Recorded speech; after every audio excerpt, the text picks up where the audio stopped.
সহবাসের পরে মেয়েদের জন্য ফরজ গোসল না করে ঘরের কাজকাম রান্না বাড়া ইত্যাদি করা, বাচ্চাকে দুধ খাওয়ানো, এগুলো জায়েজ আছে নাকি না জায়েজ?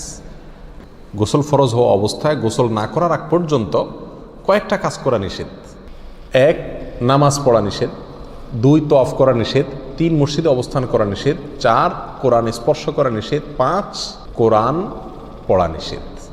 এই 5টি কাজ ছাড়া আর কোনো কাজ কিনা নিষেধ না। অতএব সহবাসের পরে কোনো মেয়ে, কোনো মহিলা তিনি যদি গোসল না করে, ফরজ গোসল না করে তিনি যদি কি করেন, গৃহস্থলীর কাজকাম করেন, রান্না বাড়া করেন, অন্য কাজকাম করেন, বাচ্চাকে দুধ খাওয়ান, এগুলো এই 5টি নিষিদ্ধ কাজের আওতায় যেহেতু নাই, অতএব সেটা জায়েজ আছে। আমাদের দেশে যত কঠোরতা সব মেয়েদের উপরে, ছেলেদের উপরে নাই।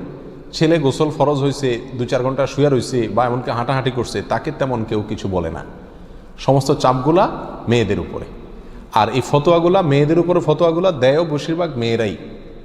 কথার কথা, ননদ আছে, শাশুড়ি আছে বা অন্য কেউ আছে বা জাল আছে, তো তারা খোঁচাইতে শুরু করে যে গোসল না করে বাচ্চাকে দুধ খাওয়াচ্ছে। কোনো বাচ্চা কাঁদতে কাঁদতে মরে যায় কিন্তু দুধ খাওয়ায় না, কেন? কারণ গোসল করে নেই।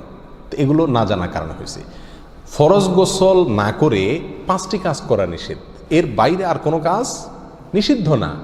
অতএব এমনকি আপনি রোজাও রাখতে পারেন, কি ফরজ গোসল না করে রাখতে পারেন বলতে সাহারি খেতে পারেন, সাহারি খেয়ে রোজা শুরু করতে পারেন। তাহলে আপনি বাচ্চাকে দুধ খাওয়াতে পারবেন না, কে বলেছে? বাসায় কাজ করতে পারবেন না, কে বলেছে? তবে হ্যাঁ, যদি আপনি ফরজ গোসল একটু দেরিতে করতে চান কোনো কারণে, তাহলে সেক্ষেত্রে অন্যান্য কাজকামের সুবিধার জন্য ওযু করে নেওয়া উত্তম। সহিহ মুসলিমের এক হাদিসে আসছে, নবী আলাইহিস সালাতু ওয়াস সালাম গোসল ফরজ হলে ওই অবস্থায় যদি কেউ ঘুমাইতে চায়, শুয়ে থাকতে চায় অথবা অন্য কোনো কাজ করতে চায়, তাহলে তাকে ওযু করে নেওয়ার পরামর্শ দিয়েছেন। অতএব ওযু করে নিয়ে এরপর অন্যান্য কাজ করা উত্তম। এর বাইরে ওযু ছাড়া যে সে কিছু করতে পারবে না, ব্যাপারটা এরকম না।